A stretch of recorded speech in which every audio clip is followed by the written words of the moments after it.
안녕하세요. 장중 라이브 아닙니다. 저는 뉴욕에 있지 않아요. 원래 많은 얘기를 하고 싶었는데 시의성을 놓치기 전에 빨리 하나만 말하려고. 직원분들 집에 보내라는데? 빨리 집에 가세요. 강요하지 않아서 빨리 집에 가세요.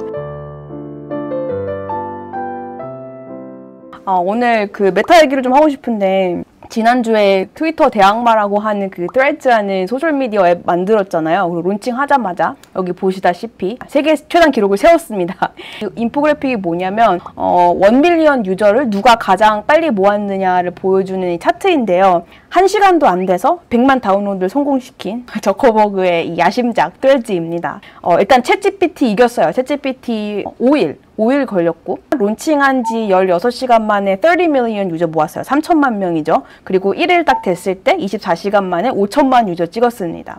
그런데 마지막에 지금 방금 확인해 보니까 오늘자로 100밀리언 1억 다운로드 성공을 시켰습니다. 론칭 4일 만에. 근데 이게 생각해보면 그 인스타 어카운트 연동시켜서 쓸 수 있다 보니까 인스타가 지금 미국에서만 1억 7천만 정도가 쓰는 앱이거든요. 이런 앱이랑 연동되는데 뭐 이 정도 초기 유저는 뭔가 당연한 것 같기도 하고 또 대단한 것 같기도 하고, 그래서 좀 살펴보자면 인스타그램 같은 경우는 2.35 빌리언 유저가 있고 24억 명 얘네들이 디파인하는 이 액티브 유저가 20억 명이라고 합니다. 그런데 지금 이게 뭐 유저가 뭐 굉장히 바이럴 된 것도 있지만, 이게 사실은 요즘 일론 머스크가 자꾸 저커버그를 디스를 하면서 공짜로 홍보를 해주고 있잖아요. 트위터 뭐 따라했다 지금 소송 걸고 난리가 났거든요. 그리고 지금 언론에다 대놓고 계속 이 저커버그한테 뭐라고 하면서 굉장히 잘 도와주고 있어요.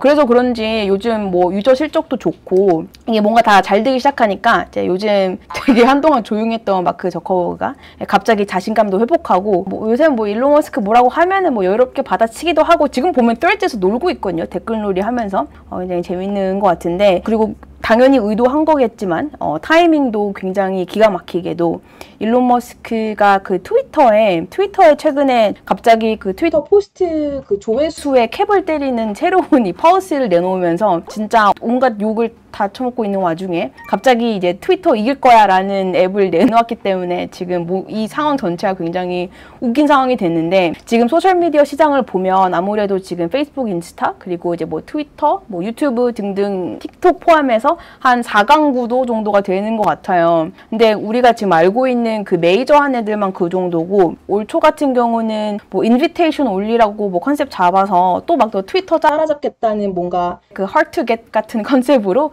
블루 스카이라는 소셜미디어가 잠깐 떴던 적이 있어요. 네, 그런데 그래봤자 아직 시장 점유율로 따지면 아직 1%도 안 되고 완전 마이너고, 그리고 또 다른 것도 있는 게 뭐 포스트, 트루스 소셜, 하이브, T2 이런 데도 있고, 들어보셨는지 모르겠지만, 그래서 뭐 이런 상황인데, 이제 빅테크에서 이렇게 새로운 소셜 미디어 플랫폼을 내놨는데, 이게 당연히 이제 일론 때문에 빡쳐서 내놓은 건 아니고 어떤 비즈니스 의도가 있었는가, 그리고 이걸 내놔가지고 뭘 어떻게 수익화하겠다는 그런 셈인가, 그래서 뭔 꿍꿍인가 좀 보자면, 일단 메타 주가를 좀 볼까요? 뭐 좀 딜레이 된 거 감안해서 한 290불 정도 되는 것 같은데, 이게 지금 금요일 종가 기준으로 보면은 YTD 136%가 올랐습니다. 그리고 1년 기준으로 78%가 올랐어요. 이제 회복을 많이 한 상태이고, 테슬라는 진짜 이건 정말 너무 이게 널뛰기가 심해서 1년으로 보면 한 17% 오른? 그래서 그런 의미에서 이제 메타를 보면 좀 굉장히 오랜만에 보는 이 꾸준한 이런 우상향을 보이고 있는데,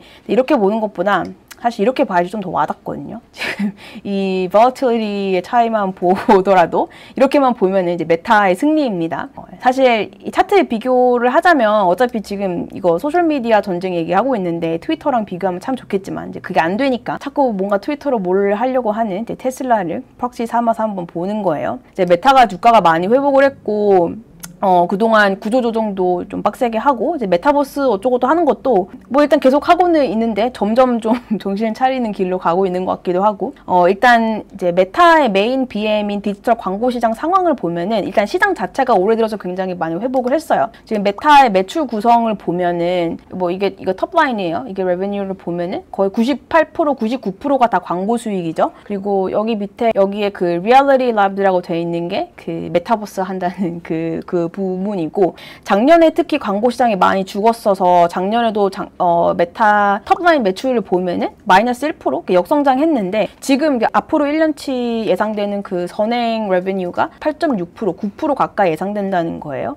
그런데 얘네들 사실 돈 쓰는 거를 보면은 이게 프리 캐시플로 나오기 전까지 이 캐펙스 수치를 보면은 캐펙스는 이 투자가 작년 대비 한 3% 정도는 증가할 것으로 지금 보고 있는데, 그래서 한 여기 보시다시피 한 33 빌리언, 330억 달러 정도를 보고 있는데, 그러니까 다른 비슷한 경쟁 기업들을 보면은 매출이 한 15%만 캐펙스 비용으로 쓰고 있거든요. 그런데 메타는 그거 한 24% 정도 되네요. 24% 정도를 지금 자본 지출로 비용을 쓰고 있는데, 그럴 수밖에 없는 게 얘는 좀 돈 쓸 때가 많아요. 지금 방금 이거 트레즈 만든 것도 그렇고, 아직까지는 저커버그의 취미생활로 알려져 있는 이 버추얼 리얼리티 어쩌고 이거 뭐 해보겠다, 이런 이 비싼 실험 지금 계속 하고 있고, 멈춘 건 아니잖아요. 구조조정은 좀 했지만. 그래서 일단 지출은 계속되고 있는데, 이번에 또 뭐 이런 거 만들면서 또 비용 많이 쓰고, 그래서 지금 사람들이 궁금한 거는 이거를 만들어서 도대체 어쩌겠다는 건가, 수익성에 큰 영향을 줄 정도의 버프가 없으면은 이거 왜 만들었나 이렇게 하고 있는데, 예를 들자면 이 트레즈가 아직 EU 시장에는 통과가 안 됐어요.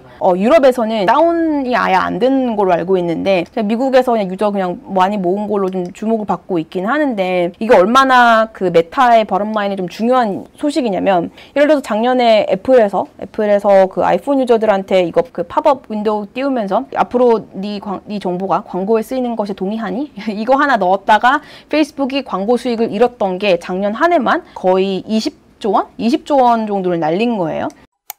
일단 트레즈 이거 뭐 해서 유저는 일단은 많이를 모았으나 이제 결국 이거를 뭐 광고 모델로 갈 건지, 그리고 어쨌든 트위터 대항마라고 했는데 지금 트위터 유저를 얼마나 뺏어올 수 있을지, 이게 좀 관건인 것 같아요. 그럼 메타의 이 재무상황은 대충 이렇고 트위터랑 비교를 해봐야겠죠. 네, 그런데 문제는 지금 트위터가 상장회사가 아니기 때문에 지금 공시를 뜯어볼 수가 없어요. 그래서 유일하게 알 수 있는 수치들은 가끔 일론 머스크가 언론에 좀 흘리는 그런 숫자들이나, 그거조차도 온전히 믿을 수가 없지만 그렇게 흘려주는 숫자들이나 외부에서 추정하는 뭐 리서치 자료를 좀 가져와 봤어요. 일단 일론 머스크가 광고주들한테 주장하는 트위터의 MAU가 있어요. 그것도 자기는 이제 monetizable MAU라고 부르고 있는데, 도대체 뭐가 수익 가능하다는 건지 잘 모르겠지만 일론이 주장하는 액티브 유저들이 5억 3천만 명 정도 있습니다. 그리고 자기가 인수한 다음에 이 트위터 유저들이 데일리 체류 시간이 작년 대비 13% 올랐대요. 그리고 그 새로 시작한 그 유료 프리미엄 서비스 그 블루 서비스가 6월 말 기준으로 유료 구독 계정이 85만 개라고 합니다. 최근에 이제 자기 이제 데이터 가져가지 말라고 이게 다 이거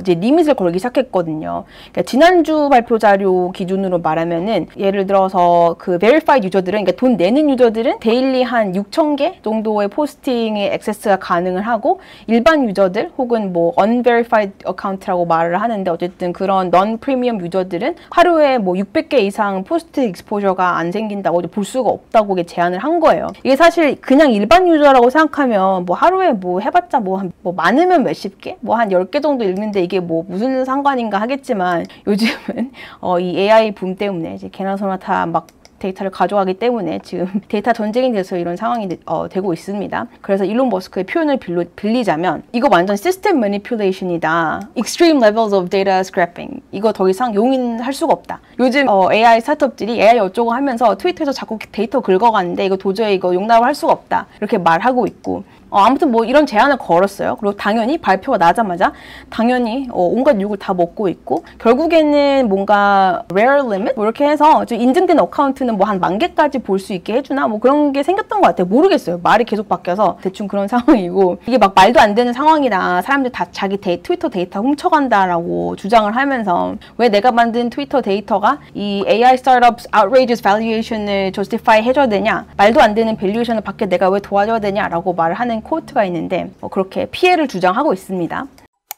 그리고 여기 또 재밌는 숫자가 있는데, 이게 흰색부터 시작해서, 이게 흰색이 트위터, 그리고 요 메타, 그리고 구글의 광고 수익 비교예요. 이제 분기별로 지금 지난 한 5년치를 보고 있는데 이제 인수 이후 공시된 숫자는 없는데 다시 일론 머스크 주장에 의하면 올해 트위터 매출 예상되는 게 한 3 빌리언 정도 된다고 해요.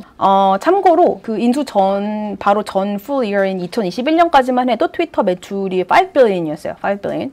여기 보시다시피 메타 같은 경우는 이게 차트가 스케일링이 안 됐어요. 이게 비슷해 보이지만 아니에요. 이거 축이 되게 스케일이 달라요. 파란색 메타 같은 경우는 분기 매출 가장 최근으로 잡힌 게 28 빌리언이거든요. 이거 아까 연매출이 한 120 빌리언? 분기당 한 30 빌리언 정도 이제 광고 수익으로 돈을 벌고 있는 거고, 구글은 워낙 압도적이어서 이제 비교를 할 수는 없지만 그냥 괜히 가져와 봤는데 분기 매출 55 빌리언. 얘는 그냥 가져와 봤어요. 그래서 포인트는 광고로 먹고 사는 메타가 Threads라는 새로운 플랫폼을 론칭을 해서 이걸로 이제 돈 벌고 뭐 어쩌고 하려면 이미 메타 쓰고 있는 광고주들한테 추가로 너가 incrementally 또 버짓을 태워서 Threads에서까지도 쓰게 만들어야 해요. 그렇게 해야 되는데 그 incremental revenue 그 포텐셜이 모르겠어요. 그렇게 크게 보이지는 않는다.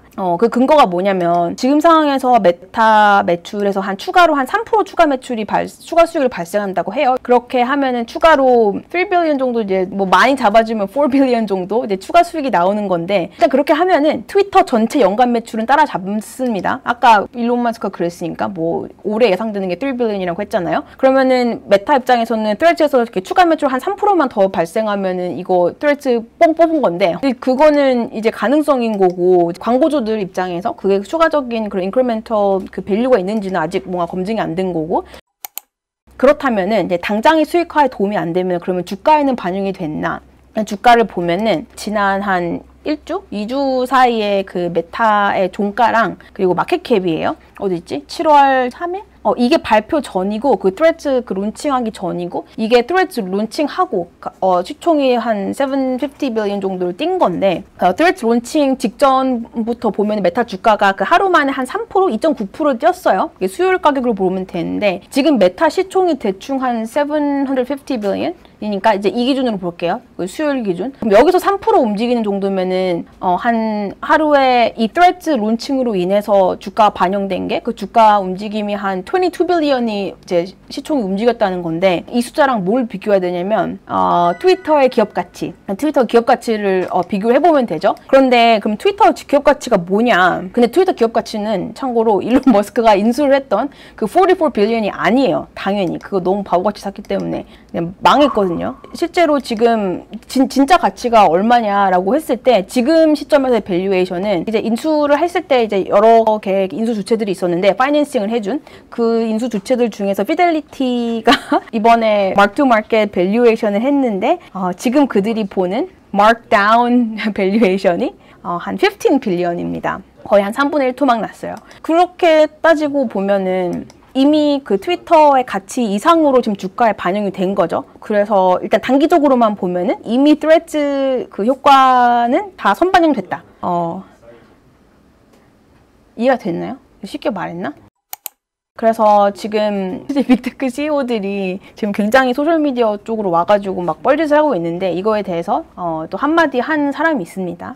이제 일론 머스크한테 잘린 예전 트위터의 헤드 오브 PM인 사람인데, 이거는 지금 이 모든 일론 머스크의 이 뻘짓과 트위터의 기업 가치 붕괴와 지금 막 돈도 없어가지고 거의 파산 직전까지 가고 이 모든 상황을 빗대어서 이거야말로 hubris plus no pushback, less customer empathy, less data equals a great way to light billions on fire. 야, 이거 진짜 이거 돈 파색이 아니냐, 이런 식으로 일론은 까고 있습니다.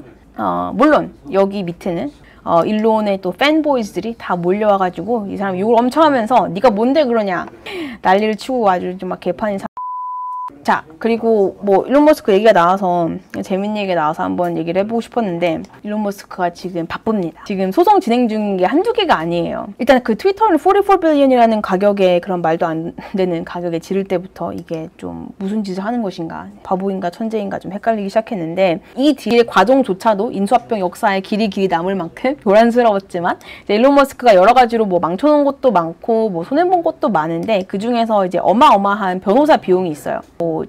당연하지. 산다고 했다가 안 산다고 했다가 1년 내내 난리를 치다가 이사회에 뭐 경영진 상대로 소송을 걸었다가 난리 법석을 치고 뭐 억지로 사간 건데, 중요한 건 그 모든 과정에서 자기가 직접 쓴 로펌 비용도 많았지만 결과적으로는 이거 트위터를 인수했기 때문에 트위터가 뭐 일론이랑 싸우면서 지출해야 했던 이 엄청난 법무 비용까지도 결국에는 트위터가 부담해야 되는 셈이 된 거거든요. 그래서 지금 실제로 트위터 최근에 뭐 자금난으로 거의 파산 직전까지도 갔었잖아요. 그래서 최종적으로 일론을 상대로 그때 당시 인수전에서 이사회 쪽 변호를 맡았던 로펌이 이 와처 립튼이라는 데인데 꽤나 유명한 로펌이에요. 근데 여기에서 이 사람들이 그 리테이너 플러스 성공보수, 석세스 피까지 다 합해서 가져간 총 자문 비용이 $90 million.